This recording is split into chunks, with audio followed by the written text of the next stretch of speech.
یو داسې شاعر ملګري له بلنه ورکوم، ښاغلي خالد خان اسرت صاحب له چې راشي او تاسو د خپل ترنم په زانګو کې وزانګئ.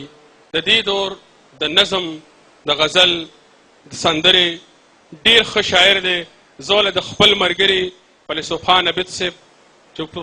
پښتونخوا کې دی، د هغه په دې شعرونو باندې بلنه ورکوم چې یو کې یې جام دی په بل لاس کې تسبیح ونیوي، یو کې جام دی په بل لاس کې تسبیح ونیوي، مولا په دواړو جهانونو کې مورچې ونیوي، او سینګار دې نه کوي سپرلي ته لامودې پرتې دي، سینګار دې نه کوي سپرلي ته لامودې پرتې دي، ښکلو مخونو ته بې وخته آینې ونیوي، او پښتانه چرې کلار نشو د یو بل د مرګه، پښتانه چرې کلار نشو د یو بل د مرګه، که خویندو میندو ورته ډېرې لوپټې ونیوې، او پیکه پیکه چې شو د ټولې پښتونخوا رنګونه. خالد دا تا ته وایم،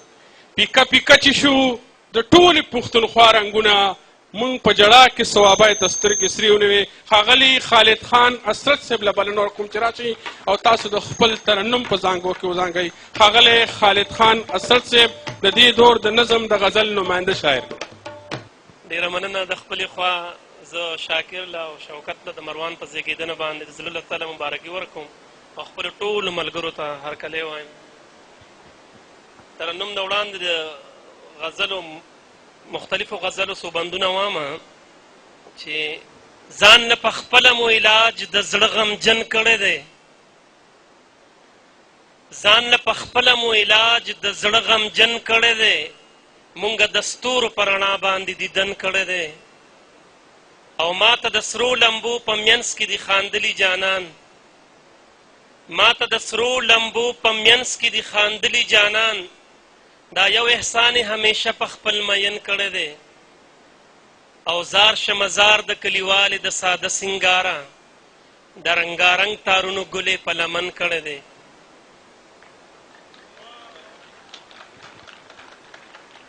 زما په جوبل جوبل زړه کې چې مستی راولي، خدای دې په تا باندې مدام داسې ځواني راولي،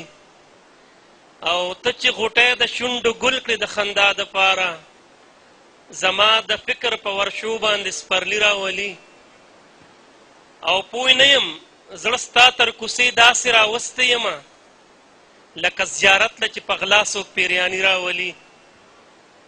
او خالده زده نه کړله ما د زندګۍ طریقه، خپل صداقت مې په هر کار کې تاواني راولي. مهرباني دا یو نظم درته وامه ترنم باندې د جانان کلی. زړه مې ته ننځي په ما ګران پکې اوسېږي، څنګه ته نه لاړ شم یاران پکې اوسېږي، دا د جانان کلی د جانان پکې اوسېږي، دا د جانان کلی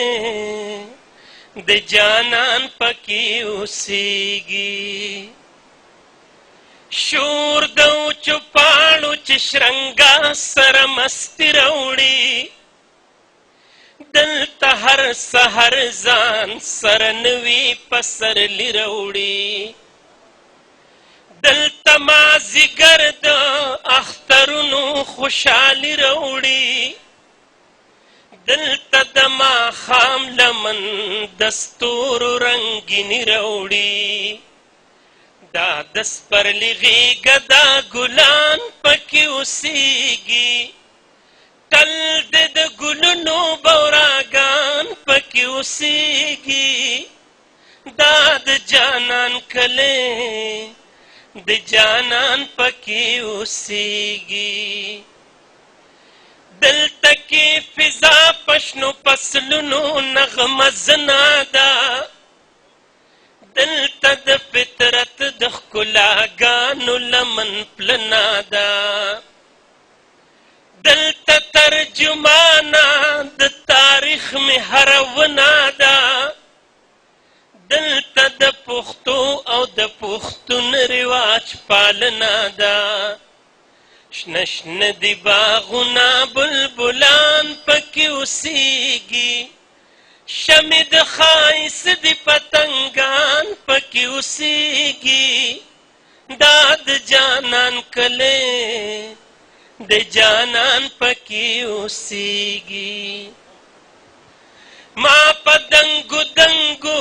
چنارونو زړه بایللی دی ما په هواګانو د دې غرونو زړه بایللی دی ما په ګډاګانو د سیندونو زړه بایللی دی ما په دې کچا کچا کورونو زړه بایللی دی چرته خو زما د زړه ارمان پکې اوسېږي تل مې د زخمي زړګي درمان پکې اوسېږي دا د جانان کلی د جانان پکې اوسېږي خیال کې د دې کلي هر یو کاڼی ملغل راکړم چغه د بولان نه د چترال د غره تر سره کړم هر کلي کې چم په چم خوره خپله سندره کړم دشته د کلهمې پښتونخوا پې معطره کړم زار شمت خالده بلبلان پکې اوسېږي زار شمت خالده مینان پکې اوسېږي خدای ګوچې د مینې لیونیان پکې اوسېږي دا د جانان کلی د جانان پکې اوسېږي خیال کې د دې کلي هر یو کاڼی ملغل راکړم چغه د بولان نه د چترال د غره تر سره کړم هر کلي کې چم په چم خوره خپله سندره کړم دشته د کلهمې پښتونخوا پې معطره کړم زار شمت خالده مینان پکې اوسېږي خدای ګوچې د مینې لیونیان پکې اوسېږي دا د جانان کلی د جانان پکې اوسېږي ډېره مننه دا زمونږ یار زمونږ ملګری ښاغلی خالد خان اسرت صاحب ملګرو د پروګرام په دې برخه کې بیا موسیقۍ طرف ته ځو دلته کې یو زلمی سندرغاړی شوقي سندرغاړی دی عارف مانیروال شته